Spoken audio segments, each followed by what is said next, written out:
Hi, everyone. Welcome to another amazing topic of conversation. I want to thank my sponsors, the Health Channel. So please sign up for their newsletter with everything regarding your health. And if you ever need any working spaces or a virtual office, Alexa's Workspaces can totally help you. So, Thereza, welcome. Thank you. It is Thank you for having me here. I appreciate being a guest on your show. So I wanted to invite Thereza based on an experience that I recently had with Lyft, Uber, the share rides. When the share rides came, personally, I thought that they brought in an alternative to additional income, not only for people that wanted to have a different kind of business, wanted to go into business by themselves, or wanted some additional income after their jobs and could not drive a taxi. So it's been a lot of years now that we have, and I use Lyft, Uber.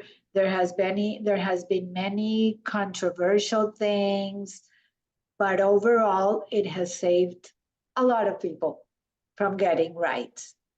So the interesting thing was that Thereza was telling me about some inside stories that we wanted to share with you to see if you had the same experience, what's going on behind the scenes, and how can we help the drivers behind it, which is really the power that goes behind these companies, the drivers.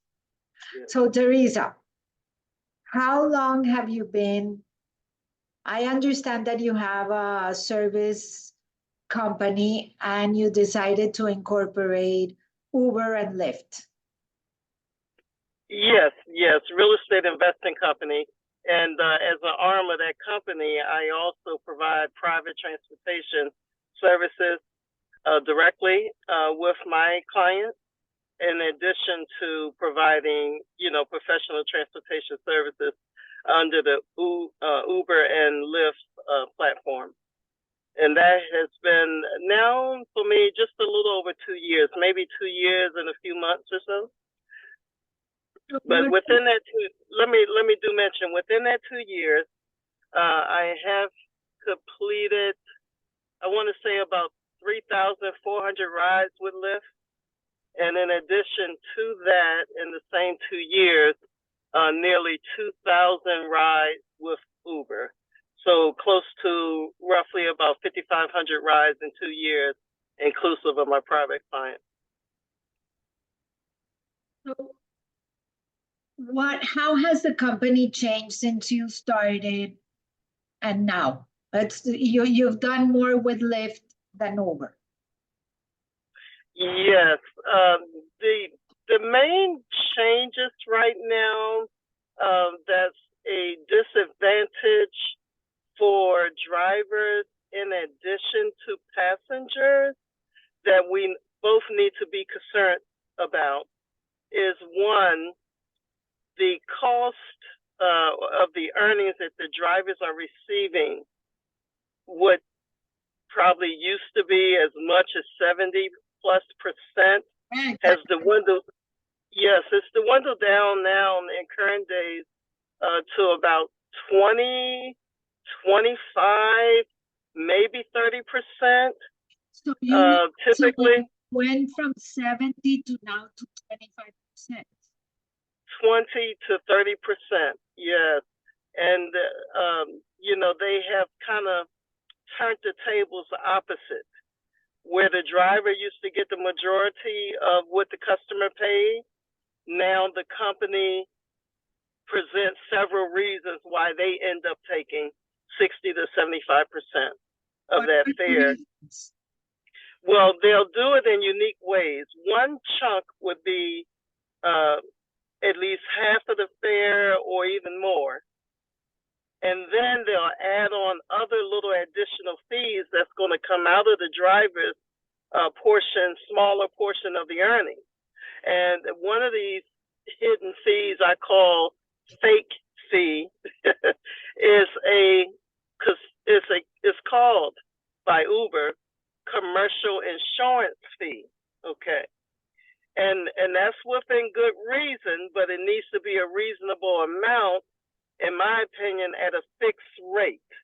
Because in the event that I go out and get commercial insurance, I'm going to have a set monthly payment, I'm going to have a set coverage amount, and I'm going to have a set deductible. And what Uber is currently doing is taking a percentage of some amount from every single trip, which puts them in an unlimited amount of collection for this commercial insurance fee. Now, we're also offering Hertz rental cars, Avis rental cars. So, and a lot of people who want to earn extra money, they don't realize that even if they don't drive, if they do have a valid driver's license, which made the opportunity really grand for those who want to make extra, then they could just come with their valid driver's license and be insurable, and they could rent a car through this alliance that Uber presents with Hertz and Avis. And to just give you a quick example in comparison, I have taken many, because I have a small network of women drivers that do professional private rides, or they do rideshare through Uber and Lyft, and I provide them with a support network so that we give them coaching, if they like it, to ways and strategies to help them win, to help them try to achieve their goals. Even now, it's a little more difficult than before because the money is so small on the driver's side, much less now. And even our tips are disappearing, which I may have mentioned to you. You lead the tip, passenger lead the tip, and then the company steals the money and we don't get it. Or they'll restructure the tip and send us $1 or $2. And it's highly unlikely with the high quality service that I offer, and I do a lot of airport runs, that somebody's going to leave me $1 tip. Now, if there was a difficulty, they'll just leave nothing. But no one is generally leaving a $1 or $2 tip. Just yesterday, I did 9 short rides, and I got 2 tips. It's just unlikely when you have great, riding experiences. So these types of things are completely illegal. Are you able to check that, for example, you got $1 tip and it really was not $1?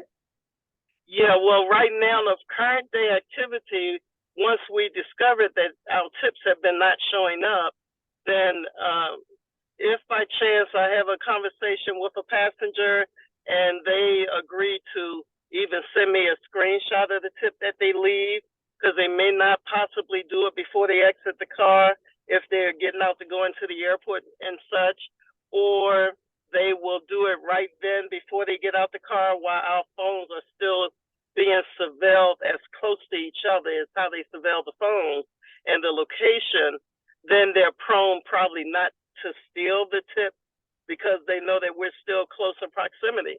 And so sometimes it show up, I'll end the ride, sometimes it appears right away, and sometimes it doesn't. If it doesn't appear within the hour and the person gave me an idea how much it was, then I have to sit on the side of the road, can't be driving like I'm not now, chat with them, complain to them, and let them know, look, I got a screenshot of this, you have no right to take my money, it's just complete fraud and illegal, blah, blah, blah. That absorbs an hour of the time. And how many drivers are they doing this to, and they're getting away with it because the drivers are not hyper detailed like I am, and such. So we also teach drivers to just, if you can, ask the passenger to leave you the tip direct. You were kind enough, you and your husband, to leave me a tip direct, and I greatly appreciate it. And many passengers will do that. And that could be cash, or we train drivers also to print out what we call QR codes. So it could be whatever form of payments they take, Cash App, Zelle, PayPal, Chime, Venmo, and they could choose to leave it that way. And it's just I find that in current days, Uber and Lyft, which I feel, now I'm just going to tell you my own personal experience, and this is me talking, that I remember several years ago, and it may have been the second year or so of Lyft inception, that Uber bought Lyft. It was in the media, and I said to myself right then, oh my God, they're going to take this out because they don't want the masses to know this. And then I've never seen it again. But I witnessed that myself. And I've had enough experiences where I have launched complaints through chat and writing with Lyft, and I get a response in my Uber app. You get a response from the Uber app? So and then I'll take and because with Lyft, the key reason why I have completed a lot more Lyft rides than Uber is mainly because Lyft offers a feature that Uber doesn't currently offer in regards to scheduled rides. Matter of fact, I believe your ride was a scheduled ride. Now, I have the ability, and many drivers don't even know they have this ability, but I have the ability to look at the list of scheduled rides, and then I choose to pick up whatever it is I choose to pick up. And I set my own agenda pretty much daily. I'm not one of the robot drivers that just accept everything coming through what I call street rides. Because if they can get you to be that robotic, you just wear yourself thin, and they'll slide in a lot of rides that are not justifiable for the money that they're trying to pay you to do it. You know, they'll try to pay you $4 or $5, and it could be a 10-mile run or a 30-minute trip. And when you look at the time and the miles and the distance, it's really not beneficial for a driver to earn $4 or $5 for such a ride. And that's only as a result that the passenger may have paid $25 and they are gouging the passenger, but in the same transaction, they're nickel and diming the driver to take such a small amount. And so I try to avoid it as much as possible. So in your personal case, you have your own driving.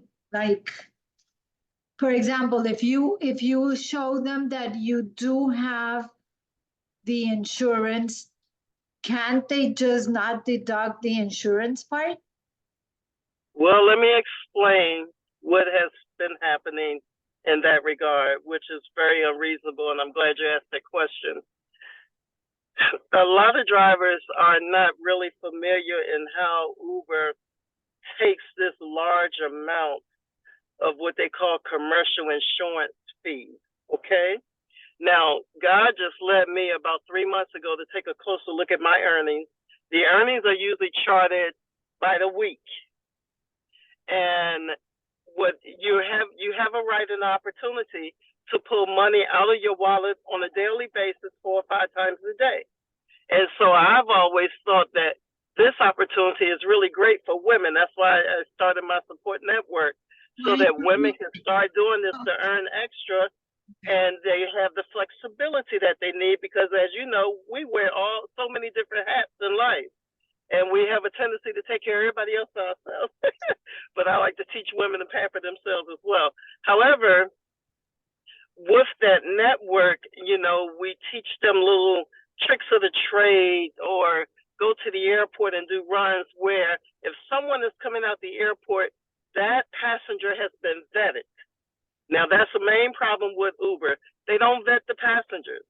You'll see things show up, especially if you're doing what I call street ride. You'll see a request come in. They'll have clown faces.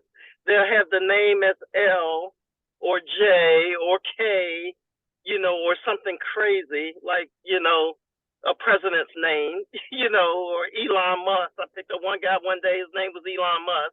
And so this presents difficulty. You don't know who's sitting in your car. Well, I'm not going to take anybody in my car that has the initial L in there. The first thing I ask them, well, what is your real name? What is your legal name? I need to know who's in my car. I drive for the luxury line, which is now more classified as the comfort line. So when I go on to Lyft and I pick up the scheduled ride, most of those are at the regular price, which means that a Corolla, a Fit, Any of those smaller cars to larger cars can show up for that category, but it's kind of Russian roulette. And so offering the comfort ride at the regular price because I chose to pick that up, well, then I'm granting my passengers with a gift of luxury for free. And I tell them, many of them, that's my gift to you because I selected the ride. Or I send out a little chat to say, thank you so much for your loyalty. And I'll put on there, I see that you had 200 rides in 8 years. And I'd like to take this special opportunity to thank you so much for being loyal to Lyft. And in addition to that, you know, as a courtesy of me, you're receiving a free luxury ride. And so we display extra customer service, a professional, a clean car. I have essential oils. I used to have organic food bars from Dave, you know, and just, you know, things to make the person's ride an experience, one to remember. And so, you know, the real unhappiness as to what Uber and Lyft is now doing systematically through the algorithms is that they're stealing from everybody. They are constantly excessively overcharging the passenger, in many cases, way too much money for some of the short trips, especially if you're coming from an event like a concert, NFL game, in our area, the DC, Maryland, Virginia area. You come out of the NFL game, the rate is going to be $150 by Uber and Lyft, and then go up to $200 if you request it. In the meantime, they are asking drivers in advance, oh, we need 3,000 drivers out there because we got 70,000 people in attendance, and please be at the arena. And they're paying $30. And they pay $30 to the driver. $30. $30 to the driver, and they're charging the passenger $150 to $200 to go 10 miles. See, this is complete wrong. This is gouging intentionally for them to steal more money from you. Just like when they steal the tips, they're stealing the passenger's money. Have you ever done any formal complaints? Like, I'm sorry. Say that one more time. Have you ever done any formal complaints or anything? Oh my God, girl, have I? Well, I spend a lot of time sitting on the side of the road complaining from things that I witnessed and experienced on behalf of the freedom that can possibly come from it for other drivers. Just like many drivers are not aware that these tips are being taken. Any response from that? Oh, yes, ma'am. Yes, ma'am. Tremendous response. Matter of fact, we have there's several situations. I'm a part of a group that I may have mentioned to you called the 300. I think I may have sent you a few of the videos on that. And that's run by our leader. His name is Jeff Watts. And I tell you, and he'll probably be happy to put this show on his platform, you know, just to give you more exposure as well. But I tell you, him and other parts of the team has discovered several different things that need to be exposed that's going on wrong, okay? One of the most recent ones, and I have a big concern as a lady passenger, you know, this could be your daughter, your grandchildren, your auntie, your grandma. You need to be concerned now because this recent, I don't know what to call it, is wrongfulness that's going on. Is that there are people sitting at the airport with about 10 or 12 phones of accounts of Uber, and they're ultimately selling these phones or usage of the phones to unknown people. And they're paying them, from what we could tell, $300 a week, and that person just goes and get that phone, they're in the car, and they start driving for Uber. You don't know who they are. There's been no background check, no criminal check. Many of them can't even speak English because they're probably newly into the country, possibly. So they just buy the phone. Yes. And then with that phone, there is an account, so they're not vetted drivers. Not at all. And Uber probably has no clue who these people are. and they are driving your loved ones around, and you don't know who these people are. I had several ladies report to me how several of these male drivers, it wasn't, USA, they're speaking to them inappropriately with sexual connotation. That's a big problem.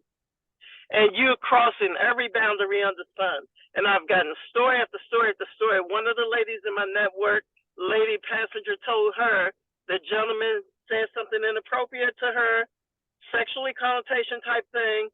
She put her phone down behind that seat, texted her husband, and shortly after, the guy threatened to put her out on the highway, and did, at night. The lady is walking out there on the highway with a suitcase. Now, these people are on the platform. They don't have any type of sense of lawlessness, what's illegal and legal. You understand? They don't care. Has the company gotten back to you in regards to all this? Well, Uber has lawsuits flying everywhere. And when these individual women file a lawsuit, if they take legal action, it's just a lawsuit against Uber. You understand? They got them flying. So that would be something to research, because they have so many lawsuits going after them right now that it's just, and these are the reasons why. And that lady said that she called her husband when she was out there on the highway, and the police caught the driver a couple of exits ahead. You see, so all of that is, under Uber's platform. And God forbid, if this little organization who is renting, I guess, these Uber accounts and phones for $300 a week to these unknown people, you have that hinders your safety. That's a big, big problem.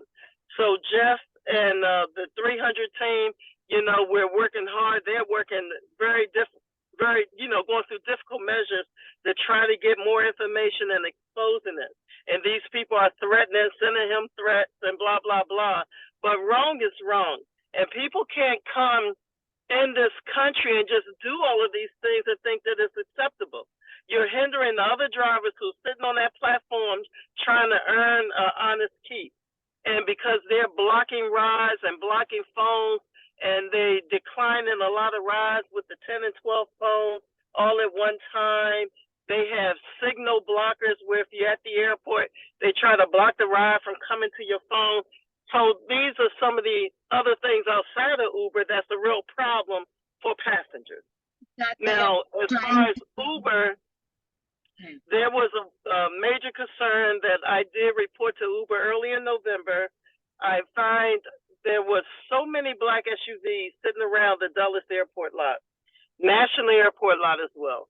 And I'm going back and forth doing rides, Well, they're sitting there for 6 and 8 hours, haven't moved. And then in the evenings at Dulles Airport, they come out in lawn chairs and squares and circles, food and socialize. And I've seen some take babies out of the back of minivans. And I'm like, what is going on around here on this airport lot? Well, I started taking pictures. And I started sending them to Uber once I compiled a lot of information on it. And then they go up to the sign, they do their prayers, which I had no problem with people doing your prayers, but typically we do that in our home, our synagogue, our mosque, our church, our temple, or wherever. I mean, I just don't have I have a right to not have to sit here and see a grown man's butt up in the air. I just don't choose to see that. If you want to do that privately on the side, you could do that. But they was getting collectively to Uber and not to the police. If you saw that was something. Oh, they were getting collectively in groups in 10 and 12 underneath the Dulles Airport sign, leaving these big mats hanging on poles and blah, blah, blah. And then I would discover that these SUVs and black cars would suddenly start moving off of the airport lot only during peak times when a lot of flights are coming in, and they'll ride through the Uber and Lyft zones illegally and start soliciting discount rides. Then my passenger would give me the intel. I pull up, pick up my passenger. Oh, the SUV just offered me a discount ride just before you pulled up. And then my other passenger tells me they have 2 ladies standing inside the airport offering discount rides, black car. You understand? This stuff is illegal. The airport is telling you every 10 minutes, don't accept this. Now, of recent, I had one passenger who told me she travels internationally a lot. She said, look, this is very common in other countries. They do this for illegal rides at airports. She said, but recently she was visiting the country and they had their top magazine, sort of like what would be equivalent to Washingtonian magazine here in Washington. And she said in there was an article, as soon as you opened it up, picture a big black SUV, picture of a lady. She said that the article went on to say it looked as if they're targeting picking up women at the airport. That lady had not been seen since she was picked up, and they're linking it all to sex trafficking. So I submitted all of this intel to Uber. I said, if these people are sitting on this lot with these $80,000 vehicles, you need to start researching some tags because somebody is funding this. Many of these guys don't look too skillful. And so I said, and if they, the police. yeah, and I said, and if they're not on the platform, then you're putting my life in jeopardy as a driver sitting up on this lot because you don't know who's out here. And you can sit in that lot around the clock. They have flights coming in 2, 3, 4 in the morning. So when I submitted the pictures and this and that, within 10 days, honey, middle of November last year, they started the airport police stopping all these black SUVs, stopping these cars. They changed the whole sign. I have a before and after picture to a ceiling or a sky to concrete sign, so nobody can get underneath there anymore like they were previously. They took all the poles down so they can't hang things on, and they put rules on the sign. Don't leave anything up here discarded. You know, I mean, leave it unattended will be discarded. You made a difference. Oh my God, yes. Yes, until now when you sit around both airports, you do not see as many of these SUVs and blah, blah, blah. And one of my passengers, this was maybe 2 months ago, she said, oh my God, because I shared this kind of information with passengers, as you know, I shared a little with you when we had a ride a few days ago. And she shared with me that she said, oh my God, I know what you're saying is true. She said, because I had an experience, I've never been so scared before. She said, I was coming, she said, I fly international all the time in the Dulles airport.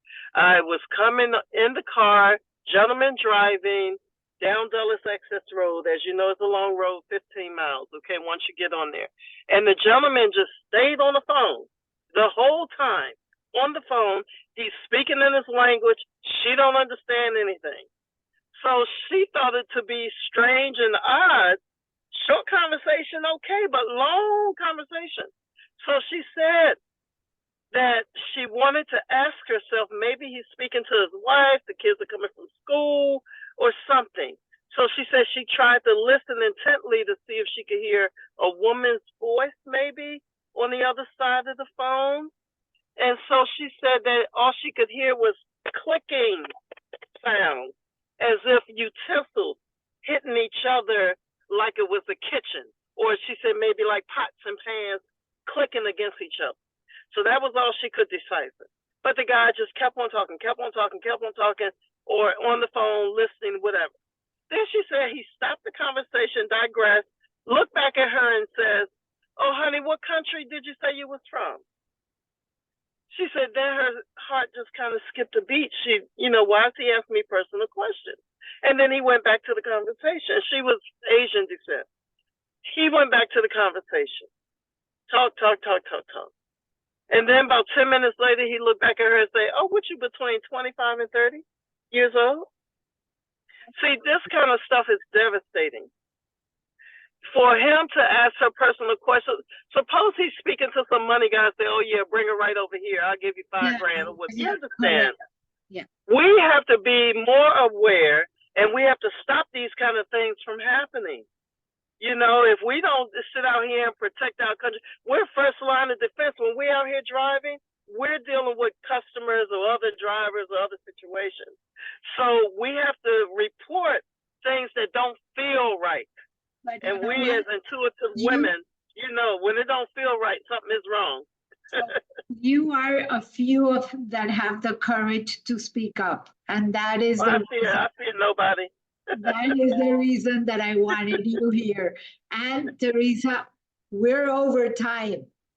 Yes, ma'am. Thank you. Thank you Yes, so much for sharing and my pleasure. for telling us all the concerns. And I hope that somebody out there can help correct Yeah, this or make things right. And absolutely. everyone, have an amazing week until next Yes, week. And above all, I hope there will be peace by yes, next week and absolutely. stay safe. All righty. God bless you and yours.